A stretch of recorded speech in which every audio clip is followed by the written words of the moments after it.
অনেকে আমাকে প্রশ্ন করেন যে ইমিউনিটি সিস্টেম বা ইমিউন সিস্টেমের সাথে আমাদের যৌন চাহিদা বা ক্ষমতার কোনো সম্পর্ক আছে কিনা। এখানে খুব সুন্দর কিছু সায়েন্টিফিক সম্পর্ক আছে। একটু কঠিন কথা সহজ করে বলি। সেটা হচ্ছে আমাদের শরীরে টিএনএফ আলফা এবং ইন্টারলিউকিন 6 নামে কিছু প্রো ইনফ্ল্যামেটরি সাইটোকাইন আছে। মানে এগুলো এক ধরনের পদার্থ, কেমিক্যাল সাবস্টেন্স, যেটা আমাদের ইমিউনিটি সিস্টেমটা যখন ঠিকমতো কাজ করে না বা উইক হয়ে যায় তখন এগুলি বেশি বেশি রিলিজ হয়। এগুলি প্রো ইনফ্ল্যামেটরি, মানে এগুলো রক্তনালীর মধ্যে প্রদাহ তৈরি করে। ঠিক তেমনি CD4 CD8 আরো কিছু টি সেল আছে যেগুলি রক্তনালীতে প্রদাহ তৈরি করে।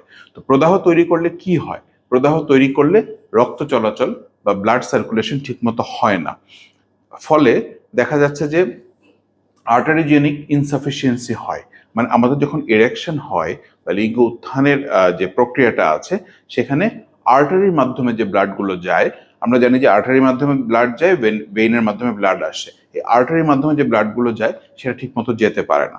এখান থেকে দেখা যায় যে তীব্র আকারে ইরেকটাইল ডিসফাংশন হয়। সুতরাং এই জিনিসগুলো কারেক্ট না করে যদি আমরা চিকিৎসা করি কোনো লাভ হবে না। কিন্তু এই ইমিউনিটি সিস্টেমকে যদি আমরা বুস্ট আপ করতে হয় তাহলে আমাদের কি করতে হবে?